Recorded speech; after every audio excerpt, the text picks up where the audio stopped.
Hey y'all, it's me Jay, and this is my persuasive speech number one. I don't have an audience today because all of my people went to their homes and stuff for Easter, so there's no audience today. But this is my persuasive speech number one. So I am the president of Proven, which is our Black student here on campus, and for Black History Month, we hosted an event, which was a movie night, and we showed Ruby Bridges, and Ruby Bridges was the first Black child to desegregate a white school. And I grew up learning about Ruby Bridges. I grew up watching the movie and like hearing stories and reading books about her. But coming to a PWI, I learned that a lot of students hadn't heard of Ruby Bridges. Like you hear all the time about how schools were once segregated and they became integrated, but like you never like a lot of students never learned that that's how it all started. Like once the law had passed that schools were becoming integrated, that a 6 year old Black female entered an all white school and was hated on, was like had fruit and like all this kind of stuff. And knowing that I already knew that and then being able to learn like other people never learned about that, it was very, very shocking to me, but also beneficial because I was able to share, history to them. But today my topic is about the new law in the state of Texas, which is House Bill number 3979. And this law limits teachers from discussing current events as well as occurrences in history, such as genocide of Native Americans, slavery, segregation, and systematic racism in class, and how this policy should no longer exist. That's what I'm standing here for. That this policy, House Bill 3979, should not exist.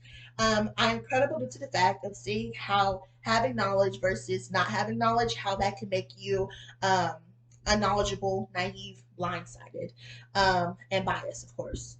An article written by Bill Ziebel states, and he's an author from KERA, states that the House Bill 3979 prevents schools from offering extra credit or course credit for any activism or lobbying activities and prohibits schools from requiring educators to take any training, orientation, or therapy that presents any form of race or sex stereotyping or blame on the basis of race or sex. This policy should be changed because it is crucial for students to learn about racial, ethnic, and socioeconomic inequalities to help show what has happened in the past and where it has brought us today. The status quo, according to capitaltexas.gov, this bill was passed on June 15th of 2021, which was last year, but it wasn't effective until September 1st, 2021, and it was signed by Texas Governor Greg Abbott. The editors mentioned that teaching students equity and social justice allows them to be able to become more aware of inequality, to better understand America's foundation of society. A lot of people think the best way for history to not repeat itself is by not talking about the past or acting as if it never happened. But if the past isn't even brought up or taught or even acknowledged, how are you supposed to know what not to repeat? Um, an article written by Sarah Gonster states that the younger the child, the better it is to start talking about race and racism. By age 6, children can be cautious of social stereotypes and naturally attribute positive traits to their own ethnic or racial groups. Quoted from Kelly Taylor for School Library Journal. And if you think about it, that's around the age where, girls would be like, oh my gosh, boys have cuties. Or that's when boys are like, oh, pink, that's a girly color. Or ew, sparkles, that's for girls. Like that's around that age. Um, Psychologist and educator Beverly Daniel Tatum states the goal is to talk in a warm and inclusive way about differences that exist in different people. Rand Miller states that it is important to infuse Black history all year round, not just one month, not just in the month of February, but all year round. It isn't a gimmick meant for one month out of the year, with a student assembly or a potluck dinner with traditional Black foods. Black history is American history. Students should learn through the year and throughout all disciplines about the accomplishments, experiences, and perspectives of Black people. Another way you can do this is have multiple anti-bias conversations and lessons with your students.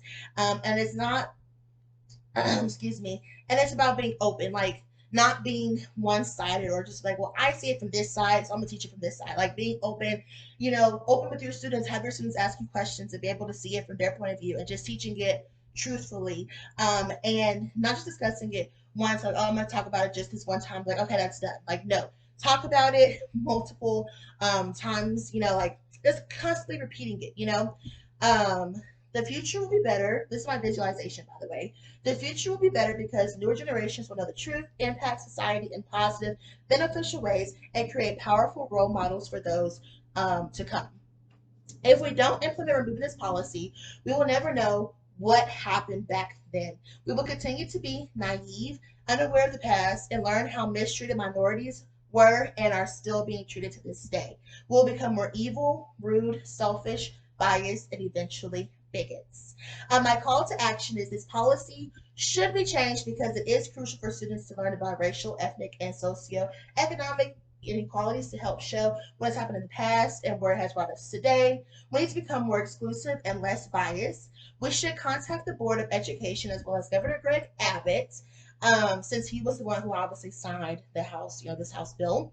And so, in conclusion, I strongly believe that this policy should no longer be a policy, and we should start teaching students about inequalities that are being faced and how they should not be ignored. Thank you.